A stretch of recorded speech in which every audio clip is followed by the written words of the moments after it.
Let's get right on through all the fights that got us through the week. Saturday night, London, England, lightweight action. Amir Khan with a 12-round unanimous decision. And when I say unanimous, it was a damn blowout over Gary St. Clair. He retains his Commonwealth Lightweight Championship. 120 to 108 all 3 times. That is a mother of all blowouts right there.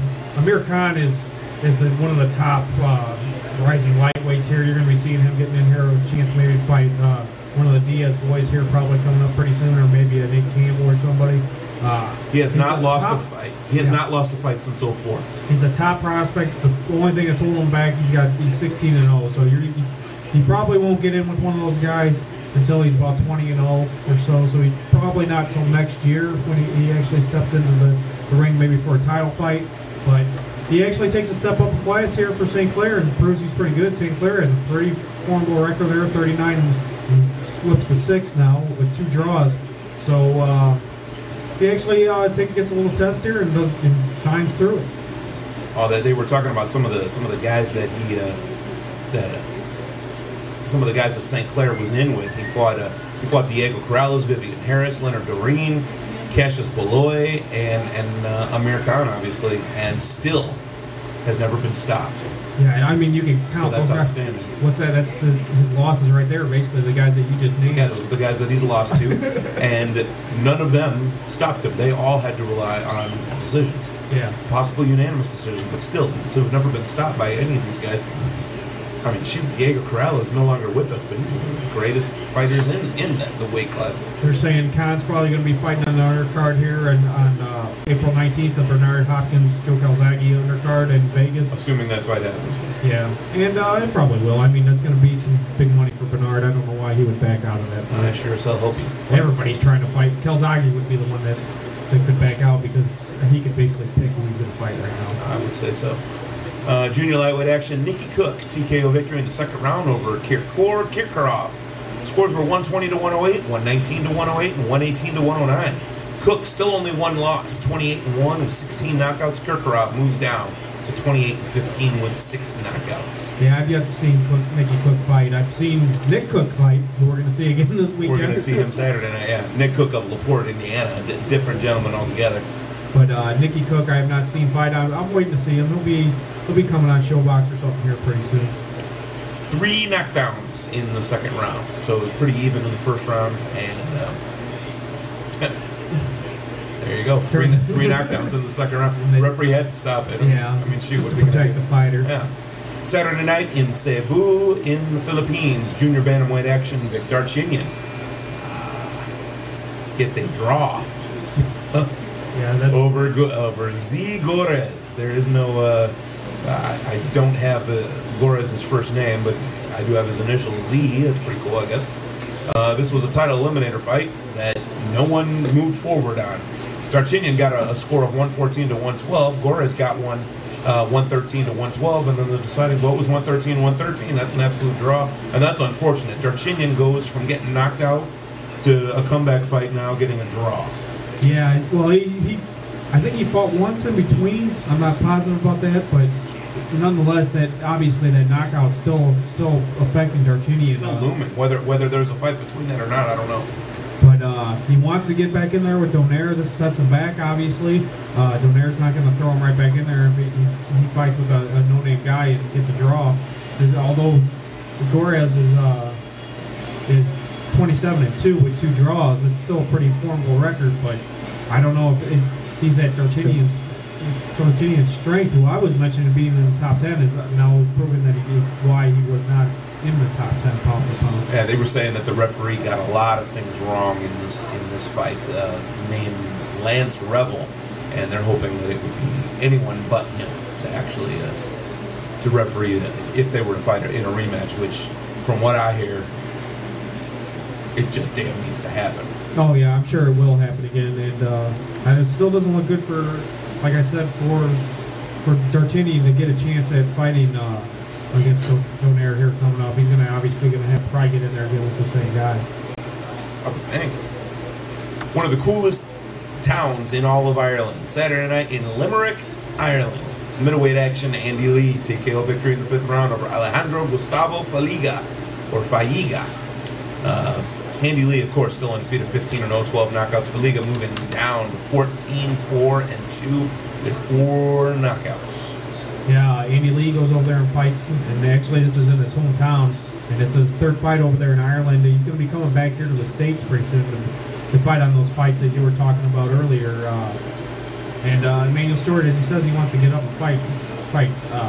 What do you call it, Winky Wright? But that'll be several fights from now. Several fights from now. Brian Vera is the guy that you're saying probably next. Oh yeah, that's what they want to do from the Contender. And it's already set up to be on ESPN's Friday Night Fights, March 21st. It says here. Should be interesting. Andy Lee's just a He's huge a talent. Yeah. He's a huge talent. I mean, he hasn't been put in with anyone that could really hurt him back yet. But let's see. He spars with a lot of talent over at Kronk. He gets in there with Kermit Cintron, and he was with Taylor. I'm sure he stood next to Vladimir Klitschko a few times. I actually heard that he gets in there and spars with him every time, all the time, or not all the time. Every once in a while, for Klitschko can work with somebody with some speed. You know, I'm sure Klitschko's not hitting him. He's not. Well, he might be hitting him, but not hitting him. Yeah. Yep. Oh man. Moving on down, Saturday night in Kempton Park, South Africa, bantamweight action. Silence Mabuza, TKO victory in the 8th round over Eden Sansona. Mabuza, 21-2 with 17 knockouts. Sansona, 14-3 with 3 knockouts. Let's move on down. Heavyweight action. Osborne Makimana knockout in the very first round over Corey Sanders. Holy crap! Yeah, and this is the Corey Sanders. This is not the Corey Sanders, the T-Rex Sanders that fought a sparring session pretty much with Mike Tyson a couple months ago in Ohio. This is the Corey Sanders that actually had part of the heavyweight championship after knocking out Vitaly Klitschko. This is not a small deal. No, who in the world is Osborne Makimana? And how did he catch him with a big punch to knock him out in the first round? That's craziness. Holy crap. Makimana is only 15-5 now, 1 draw. 11 knockouts. And he goes and knocks out Corey Sanders in the first round. Yeah. And Corey Sanders, I mean, obviously he has a great record. 42-4 with 31 knockouts, so you know he has the power behind him. I mean, you've seen him fight against Klitschko. But I don't know, man. We're going to have to see what's in the future for this guy. I stand corrected. It was actually Vladimir Klitschko that he knocked out, and then Vitaly came back and whooped up on him. Oh, okay. So, but when he knocked out Vladimir Klitschko, who is now known... I still want to see these guys in the same room together. Vitaly and Vladimir? Yeah. No. Well, you see him in the corner. I'm just joking. Yeah. Saturday night, Scottsdale, Arizona, heavyweight action. Monty Two Guns Barrett knocked out Damon Reed in the 2nd round. Monty Barrett won a fight. That alone is its own headline right there. Shut up. Nestor's laughing at me. Monty Barrett, 33-6 with 19 knockouts. Yeah, last time we saw Monty Barrett live, Nestor, he was getting smacked around by the Giant. Very badly. But that is actually when we started to question whether the Giant had really huge knockout power, because he smacked around Monty Barrett every single round. Yeah. He was clubbing him. He was clubbing him, all right, with punches that were starting on one side of the ring and ending at the other. Yeah, definitely. It was bad. But Monty Barrett did expose that you could catch that chin of him if you could get in there. And, but you could reach it. Yeah, and he had trouble reaching it that night, but later on we found another fighter that could eventually knock him out. Well, not knock him out, but beat him. If we would have been on I don't know if you're going to be able to knock that guy out. No. If we had been on the air last week, I would have reported that Damon Reed was supposed to be fighting Shannon Briggs, but Shannon Briggs pulled out with a stomach flu type situation, so Monty Barrett got put in. And Damon Reed was not expecting to get knocked out in the 2nd round by Shannon Briggs. It probably would have been a sloppy, long fight that Damon Reed probably would have lost, but it would have been, a longer fight. But Monty Barrett comes in and knocks him out in 2 rounds. It's pretty cool. Way to go, Monty Barrett. And light heavyweight action, Hector Camacho Jr. That cannot be real. Yes, it is. He was actually supposed to be fighting up in Michigan this weekend, but they switched this. And he's obviously... Am I really reading this? Hector Camacho Jr. fought at light heavy? Yeah. Wow. Holy crap! He showed up at 173. Jesus. Won a lopsided victory against Lopez. Yeah, but come on. What is he doing? What is he? Did he eat his father? Jesus. Okay. All right, whatever. If you can't keep your weight, then I don't really want to report on you. Hector Camacho won. Let's move on. Jesus. Friday night in Monroeville, Pennsylvania. Yeah, I got to talk about making weight, Nestor. Friday night, Monroeville, Pennsylvania, junior lightweight action. This was an awesome, awesome fight. This was on Friday Night Fights. Monty Meza-Clay, TKO victory in the 7th round over Eric Aiken. Meza-Clay, 27-1, 18 knockouts. Aiken moving down to 16-7-1, 18-7-1. Excuse me, 16-7-1 with 12 knockouts. And Eric Aiken, if you can.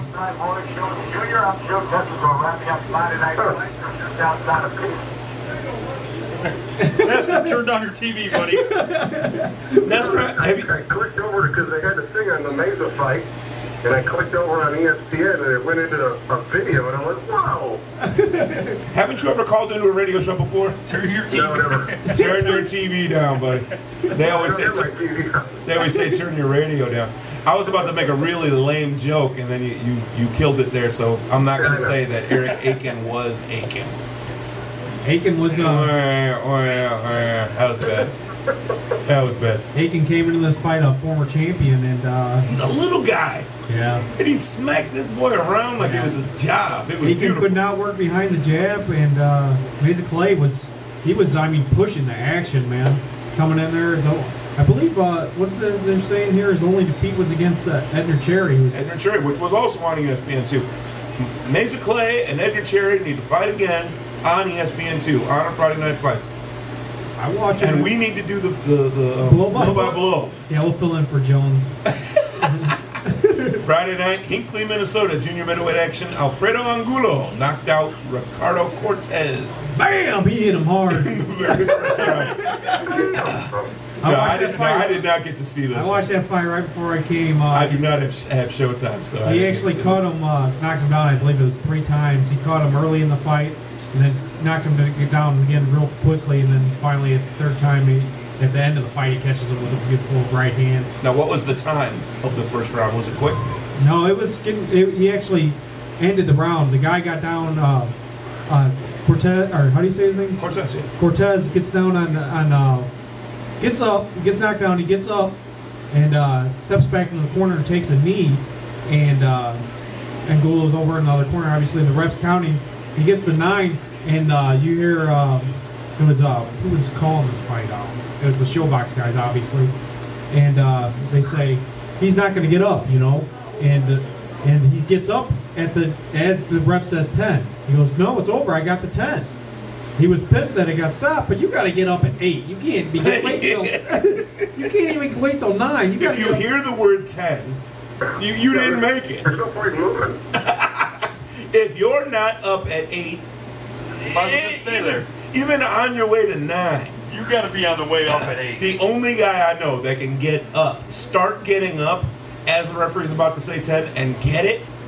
Well, what was the fight that we saw this Friday that the guy got up and he started getting up like at 10, and then he wanted to argue for like a half a second that he got up in time, but you can't try to get up at 10 and expect to keep going. The only guy I know of that can hear the word 9 while his back's still on the mat and be up at 10, Arturo Gatti. He did it more than once.